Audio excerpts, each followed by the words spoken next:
The following is a talk by Dr Robbie Arrell from the fourth evening of Leeds Love Month 2003, exploring the future of intimacy. In their talk, they explore consent issues around the use of teledildonic technology.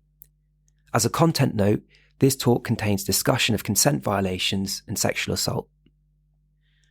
Robbie's talk was preceded by one from Dr Brian Arp and followed by a Q&A. Both are also available as podcasts. Leeds Love Month was organised by the Centre for Love, Sex and Relationships at the University of Leeds, and we hope to improve relationships by studying intimacy.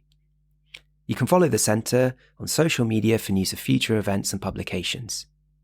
The talk series was generously funded by the Society for Applied Philosophy.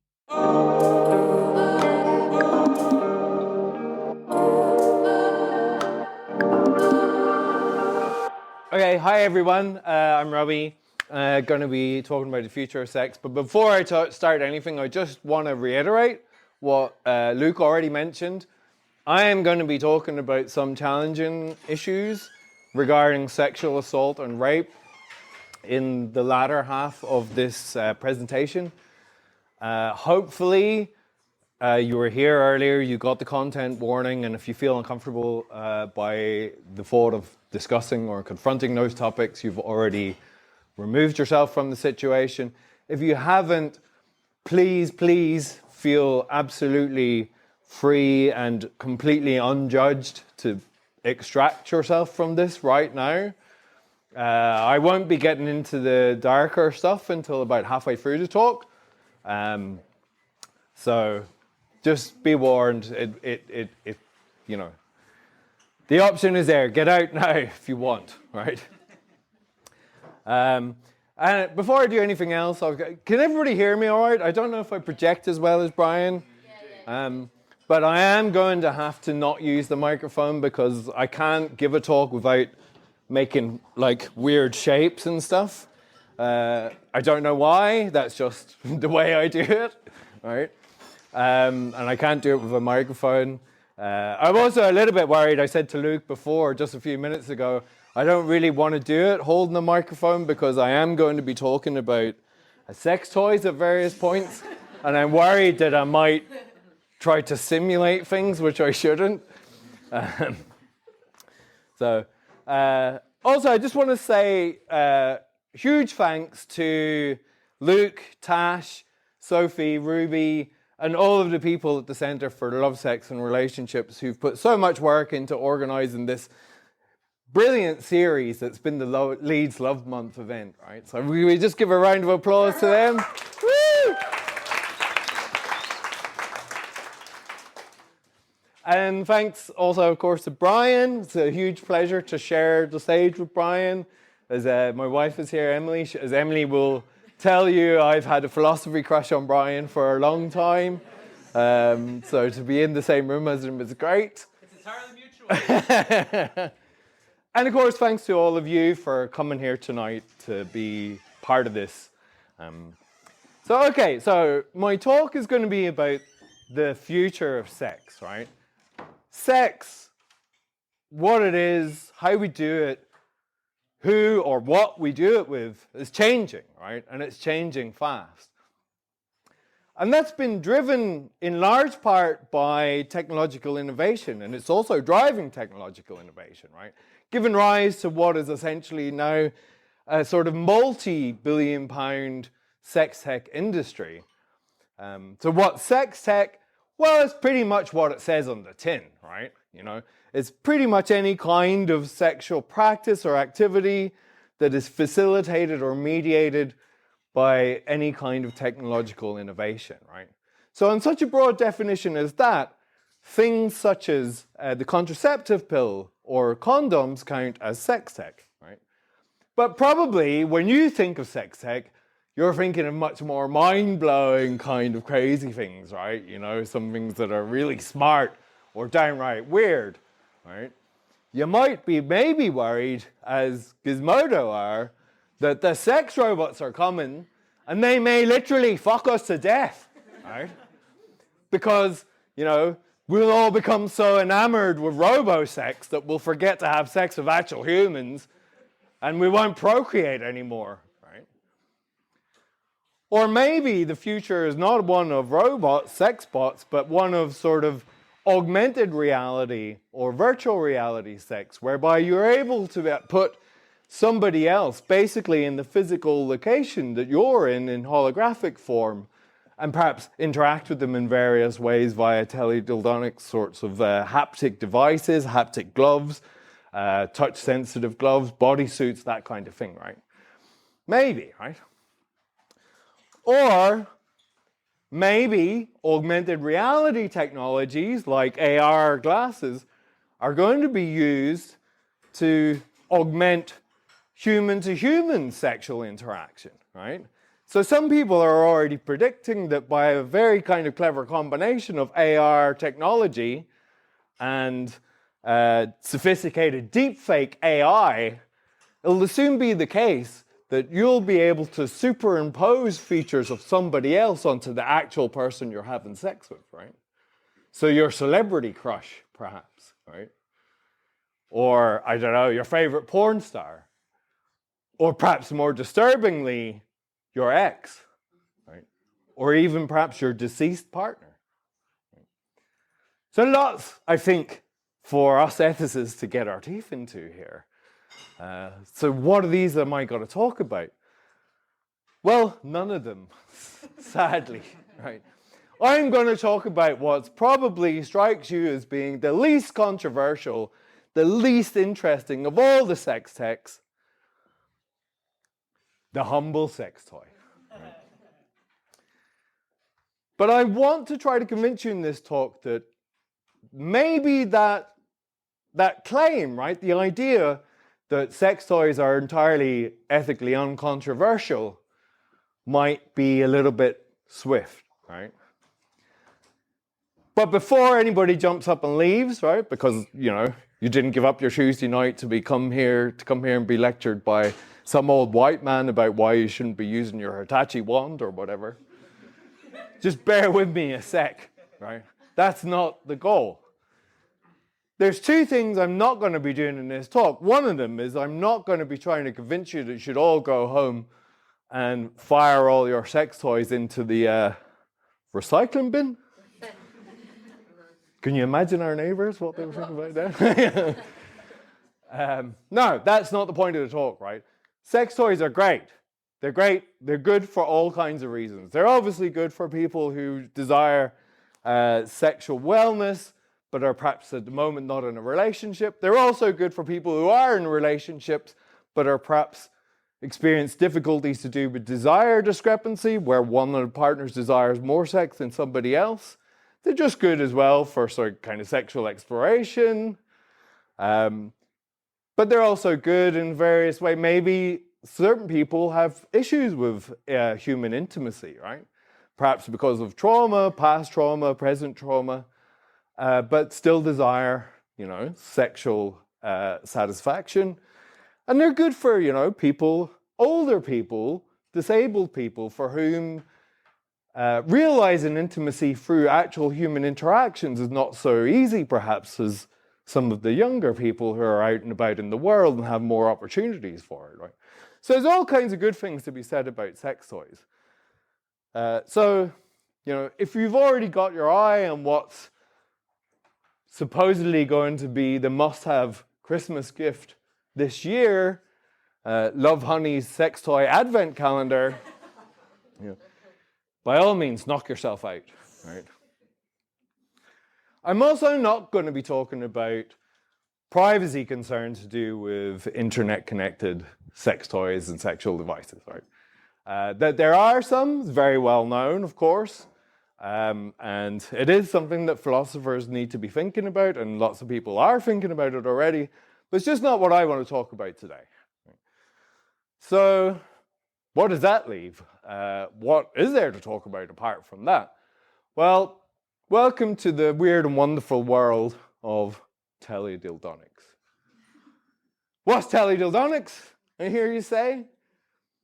Well, teledildonics are relatively recent sex toys that you can remotely control, right? They're connected via the internet to other sex toys, And they're basically capable through haptic responsivity technology of bidirectional control, right?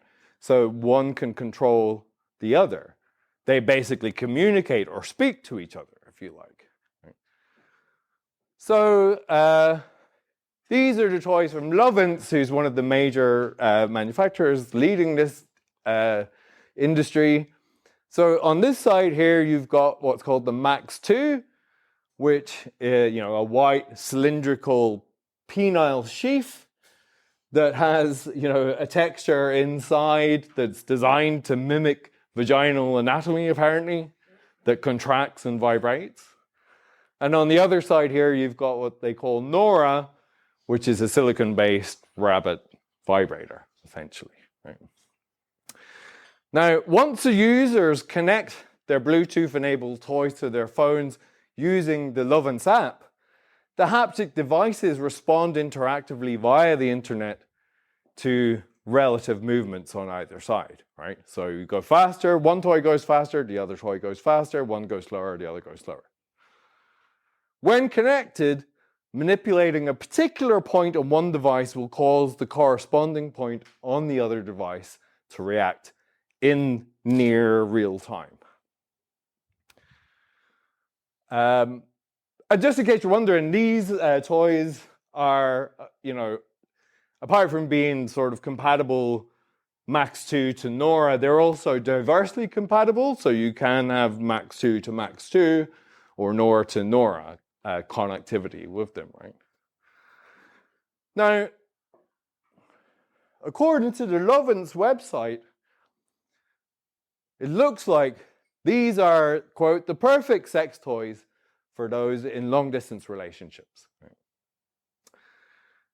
That these might revolutionize long-distance relationships, enable long-distance lovers to reach out and touch, perhaps caress, penetrate, or be penetrated by each other across space, right? Like never before. Now, if you believe the marketing gurus, and they never lie, right? Then what Teledildonic's promise is a sort of evolved cybersex, arguably, right?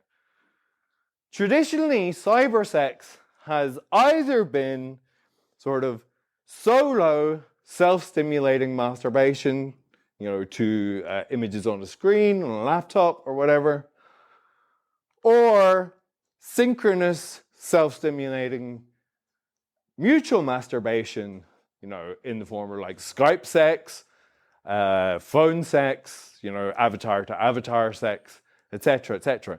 But whatever the medium, you always had to masturbate yourself, right? With Teledildonics, the promise looks to be that there's something else going on here, right? Because they seem to promise that actually, for the first time ever, something like other stimulating mutual masturbation will be possible via the medium of these technologies. Right? And if you think about that, that's quite something, right?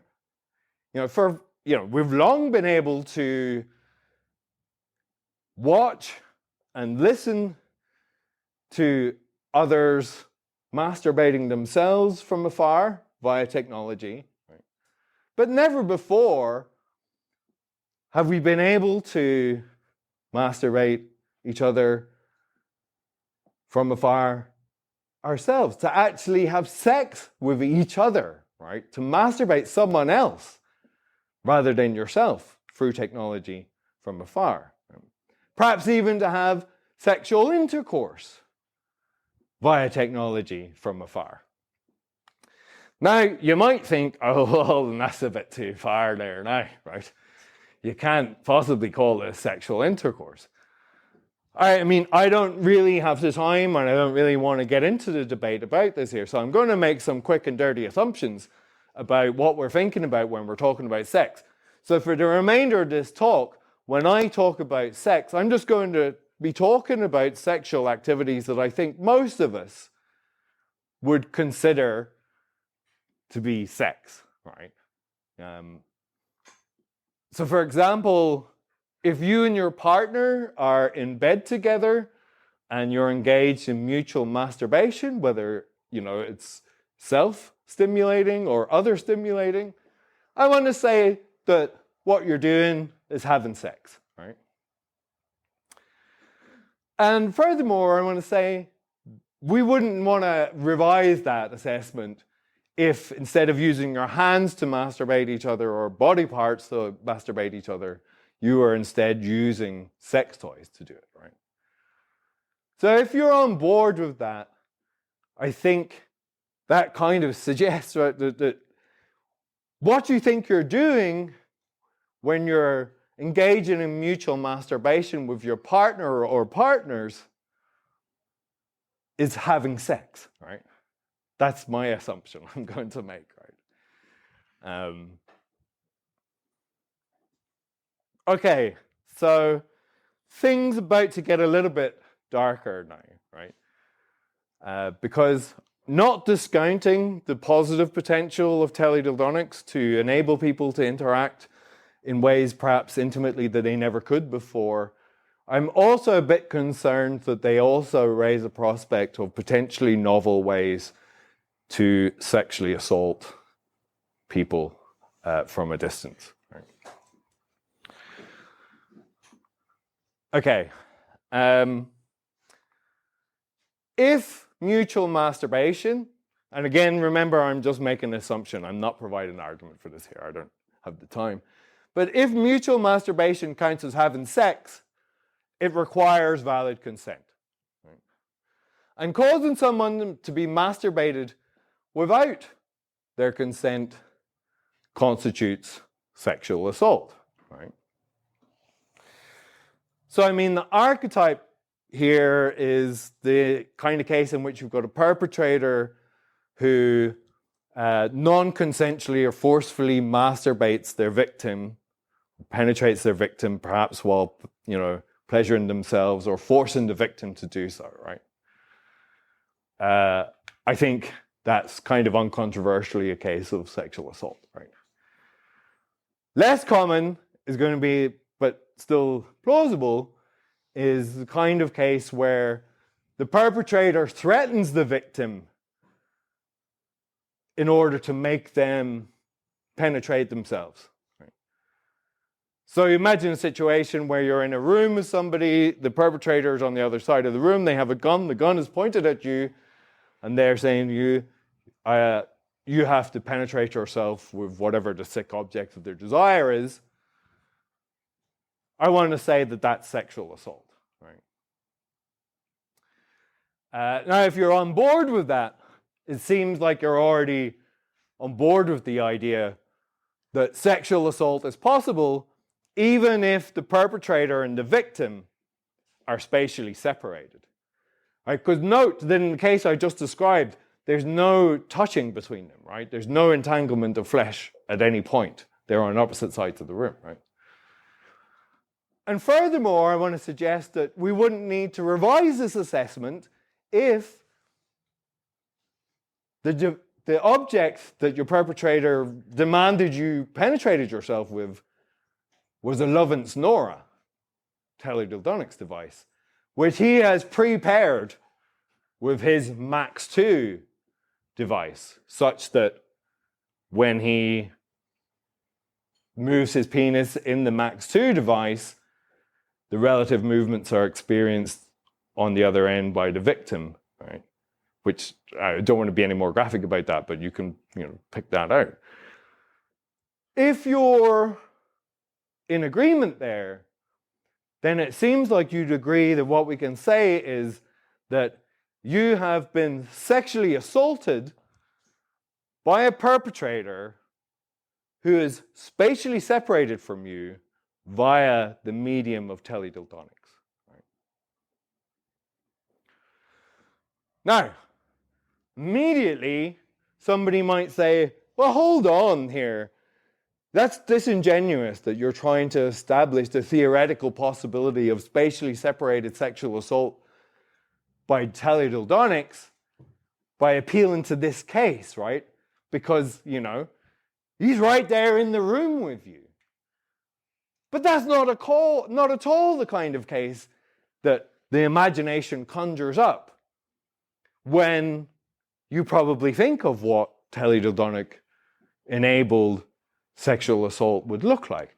You're probably imagining that actually, there's an assailant who's in the next town, the next city, perhaps on the other side of the world, hunkered down behind their laptop, and that you're in a completely separate location,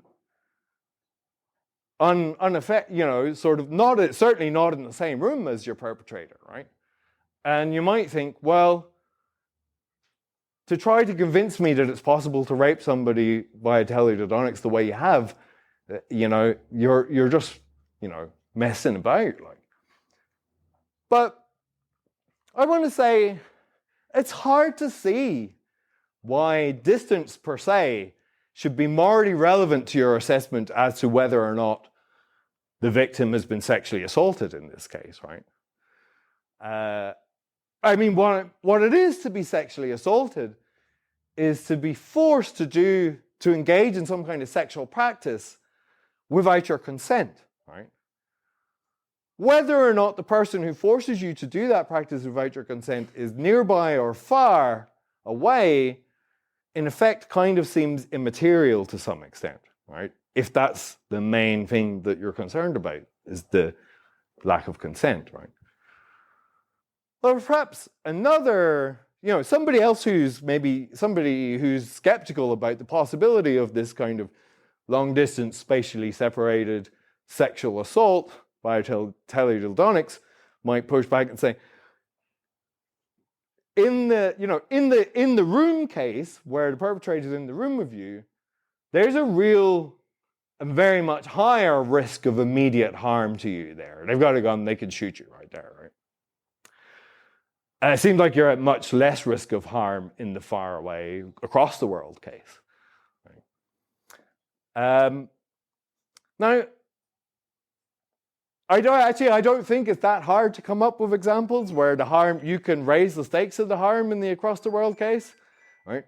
You could very easily make it the case where, you imagine that the perpetrator purports to have hired a hitman and embedded him in your neighborhood, and if you don't comply with their sick demands, that hitman is going to come around to your house, right?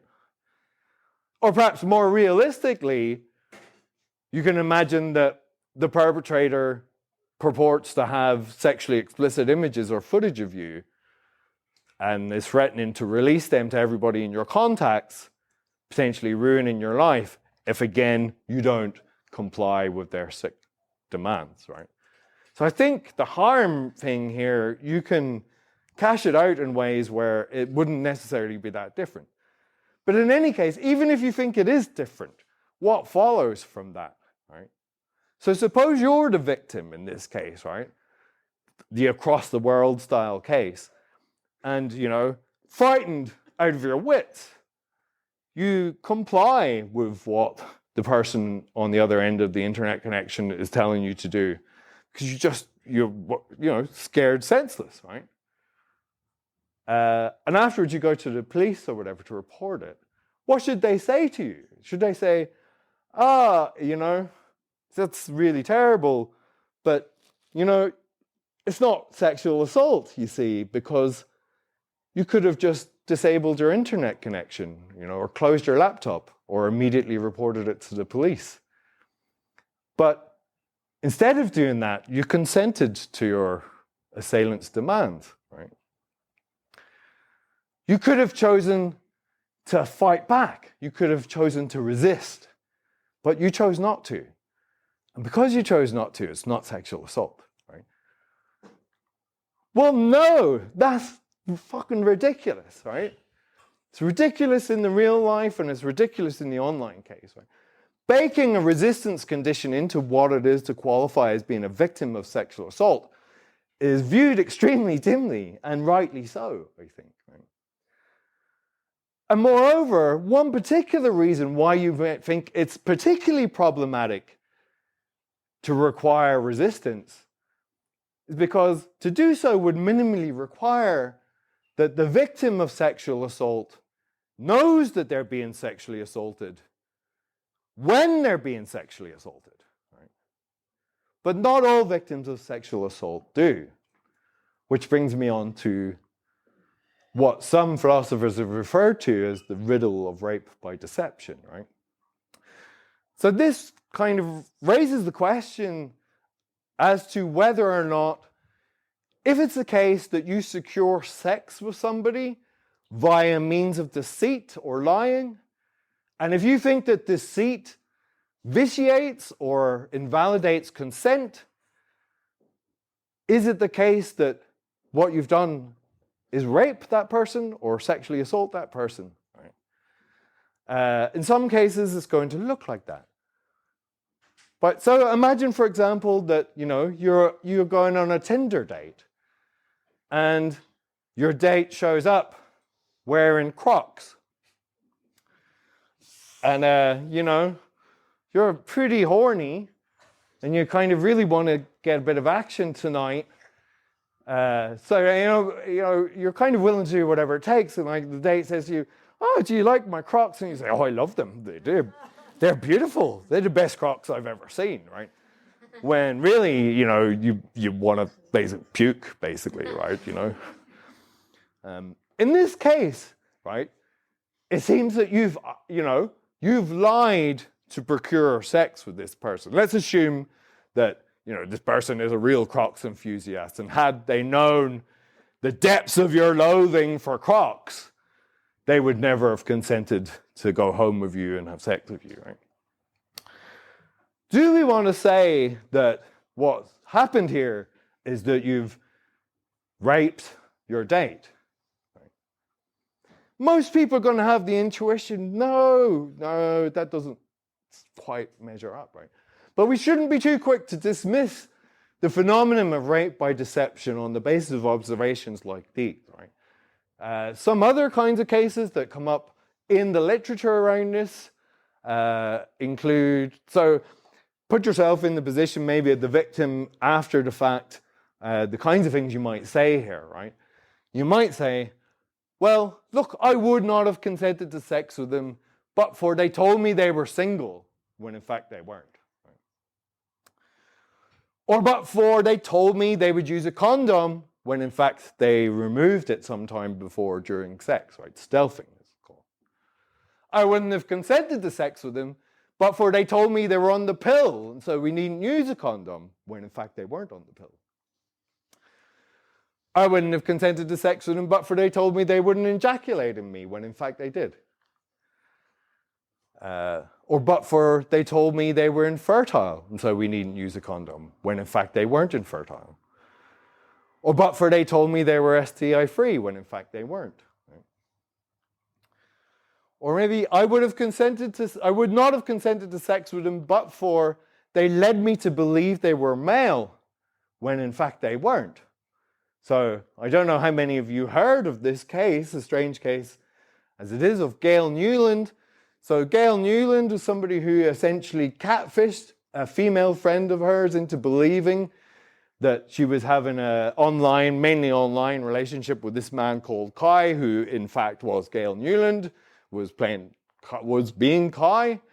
And occasionally they used to sort of meet up in hotels for sex.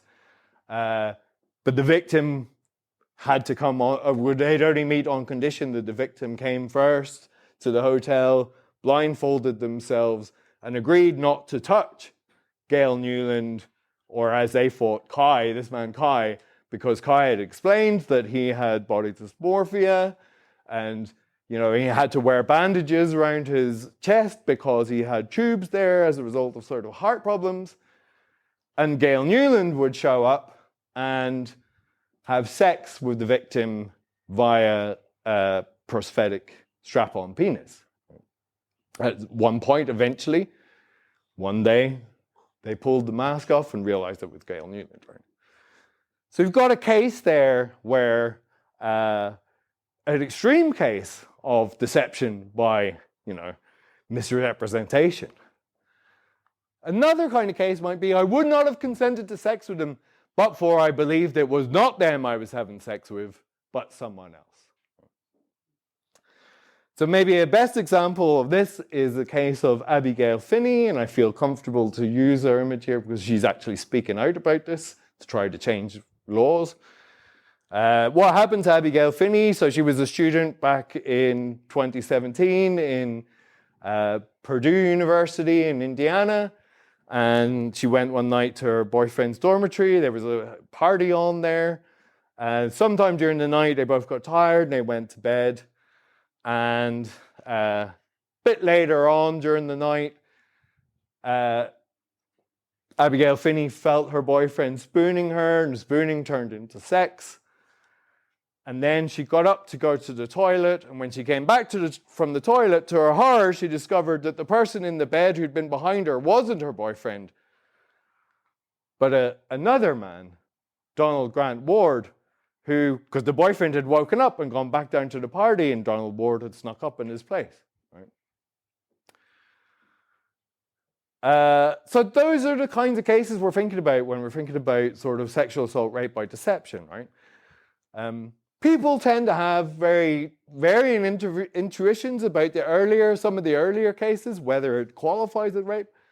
But, in a way, that's pretty interesting if you think about it, because if you think that deception vitiates or invalidates consent and non-consensual sex is rape, then you should think probably that all of these cases are rape, right? Or you need to at least produce an argument why deception doesn't always vitiate consent. But I want to suggest at least, whatever about competing intuitions, at least in the final case, that seems pretty clear-cut to me. Like the Abigail Finney case, right? Morally speaking, that seems to me like a clear-cut case of rape, right? Legally, this is very difficult. Donald Grant Ward was acquitted of rape by a court in Indiana. His defense attorney argued that it was just ungentlemanly conduct, and the jury agreed. So, laws are different everywhere. In the UK, if he'd done it in the UK, I presume he'd be behind bars, right? Because we have it in the UK Sexual Offences Act 2003. It's probably too small to read there. But basically it states that consent is invalidated in circumstances in which, quote, the defendant intentionally induced the complainant to consent to the relevant act by impersonating a person known personally to the complainant. Right? So all of that is just to say we should not be too quick to dismiss what I think is a very important and probably understudied phenomenon in the form of sexual assault by deception, a rape by deception. We certainly shouldn't dismiss them on the basis of stupid examples about Crocs and things, right? What has it got to do with teledildonics? Well, former colleagues of mine, Rob Sparrow and Lauren Karras, have argued that teledildonics basically turbocharge the possibilities for rape by deception, right? Because if you think about it, what teledildonics do is they enable you to get up close and personal without actually having to physically get up close and personal. Right? And as such, because you're perhaps on the other side of an internet connection as opposed to in the actual room with each other, it's probably going to be much easier to deceive somebody, to con them into sex as a consequence of a lie that you tell them, right? So Rob and Lauren have a number of hypothetical cases. I'm just going to quickly recount them to you here, but they're each designed to kind of test your intuitions about whether or not, this is rape by deception with respect to the use of teledildonics, right? So some cases are in the deception by impersonation column. Hacked spouse, right? A woman is about to have sex with her husband who is currently overseas using that's IEHST just means internet-enabled haptic sex toy, or teledildonics, right? Using a teledildo. A third party maliciously hacks this individual's connection with their partner so that the woman's teledildo is connected to the hacker's sex toy instead of her husband. Right? So that's hack spouse. unintended intercourse. A woman is using an internet-capable teledildo for the purposes of masturbation. She believes the sensations provided by her dildo are the result of it running a recorded program of sex with a famous porn star. That is something you can do with teledildonics, right? You can hook them up to porn sites and stuff. In fact, though, a hacker has surreptitiously linked their teledildonic to the woman's teledildo, such that the hacker and the woman are engaged in cyber sex without the woman's knowledge. Cross wires. So a hacker crosses the wires between 4 teledildonics so that both partners in each of 2 sexual encounters have sex with someone other than the person with whom they believe they're having sex. And then there are some cases that they talk about which can be categorized as deception by misrepresentation, right? So gender deception. This is kind of similar in a way to the Gail Newland case. A lesbian woman is using a teledildo to have cyber sex with a person who they've only met online. This latter person represented themselves as a woman, but is in fact a man who has connected a penile sheath to the woman's teledildo via the internet rather than the dildo she thought was connected. The woman who has been deceived has a strong homosexual sexual preference and is disgusted by the thought of heterosexual intercourse. She would never have consented to have sex with a man. Right? You kind of see how that's much easier than the very elaborate Gail Newland gender deception type case, right? And perhaps more disturbingly, underage user. Right? A 15-year-old child who is beneath the statutory age of consent uses a teledildo while pretending to be a 20-year-old person online. An adult has cyber sex with the child, believing them to be an adult. They would not have consented to sex with the child had they known their real age. Right? So, is that adult guilty of statutory rape? Right. I mean, there's all kinds of really interesting questions and lots of things we could talk about here to do with these different cases that they raise. But my purpose for bringing them up isn't really to unpack them as such. Rather, what I want to point to is the fact that all of the examples they use that are in the deception by impersonation column involve hackers. Right? Now, you might think that's perfectly proper, right? Probably our intuition, most of us, is they're going to be the prime suspects for this kind of teledildonics-enabled sexual assault by deception, right? You know, the nature of the crime is that you're deceiving somebody into having sex with a person who is not actually the person with whom they believe themselves to be having sex with. You probably think, well, that's going to be hackers that's going to be doing that, right? And potentially so. But is it only hackers that we need to worry about? I think not, right? So consider multiple perpetrators. A woman believes she's having sex with her boyfriend who is currently overseas using a teledildo and a webcam. However, unbeknownst to her, her boyfriend has maliciously given his connected penile sheath and thus control of her dildo, with which she is penetrating herself, to his co-conspirator friend, as well as sharing his screen with him so he can see her. As such, the movements she feels inside her vagina, which she believes to be the relative movements of her boyfriend's penis, are actually the movements of his friend's penis penetrating the corresponding penile sheath. The woman would not have consented to sex with her boyfriend's co-conspirator friend. Now, for my money, this is a much more disturbing prospect of sexual assault or rape by deception that is made possible by teledildonics than any of the hacker-style cases that are the only cases of impersonation, deception by impersonation, that Sparrow and Karras consider, right?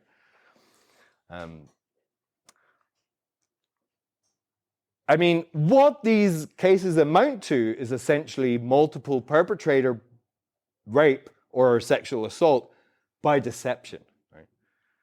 Now, what does that look like?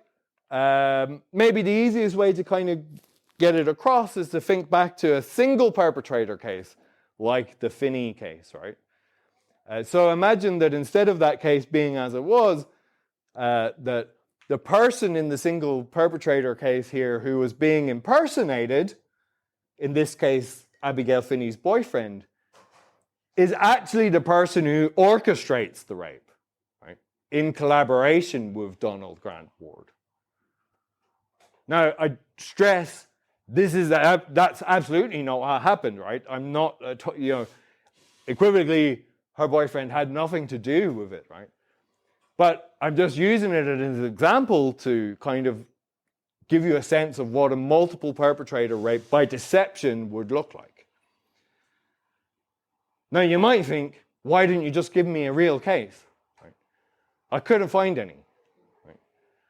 And I've done a lot of research on this. I mean, I think I'm probably going to need to burn my hard drive after giving this talk, to be fair.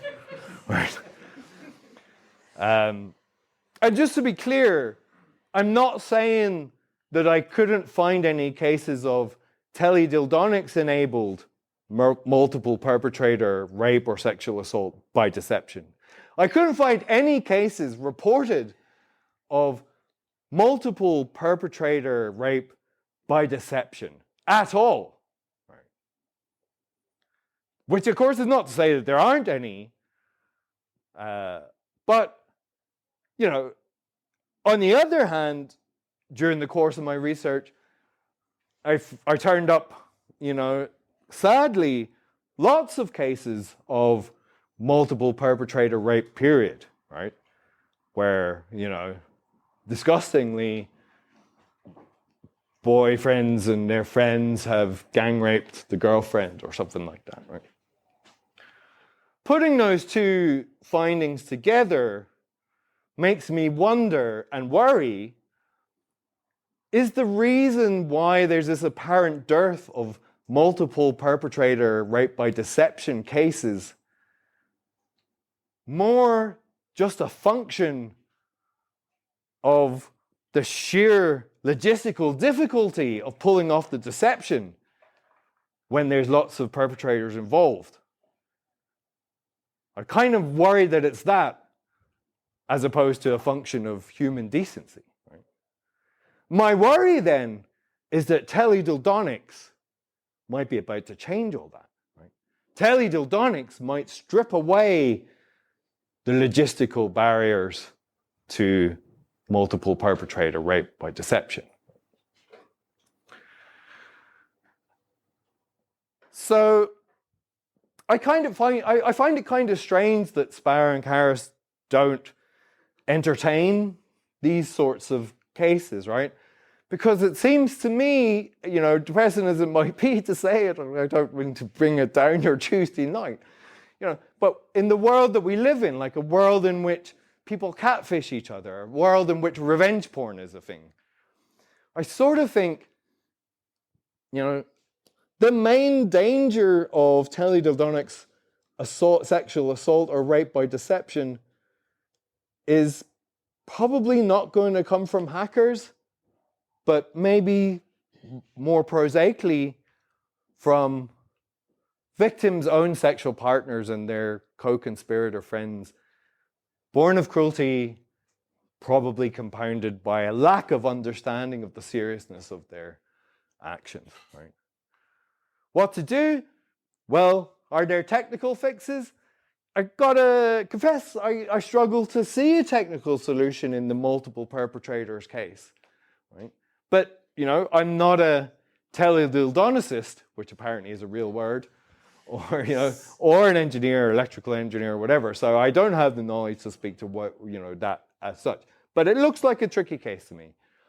Regulation and legislation, absolutely.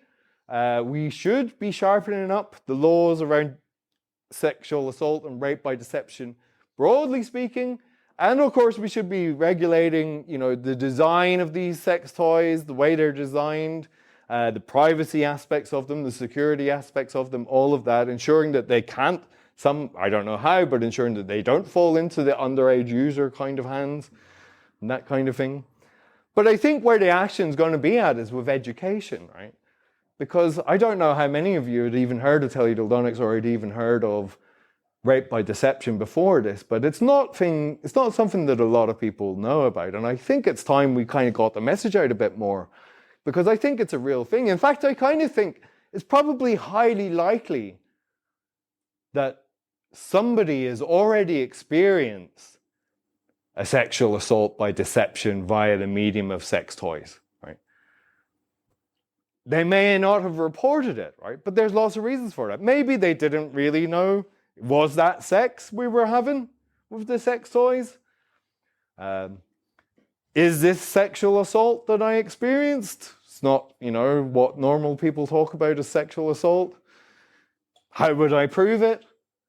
Were the police going to just laugh me out of the police station if I go down there? Or like I said, maybe they've just never even heard of the concept of sexual assault by deception, because, it's not in any sex education curriculum, as far as I know. There's no guidance provided by Rape Crisis England and Wales or Rape Crisis Dublin, that I've looked at both of them, about this type of sexual assault. So I think we need to think about it a lot more, and I think informing people that it's actually a real risk is going to be crucial. But before we can do any of that, we're first of all going to have to agree that it actually is possible to sexually assault somebody who is on the other side of the world from you via the medium of sex toys. And I think I've done the best I could do, but I think we've got a long, long way to go yet before we can say that that's been established.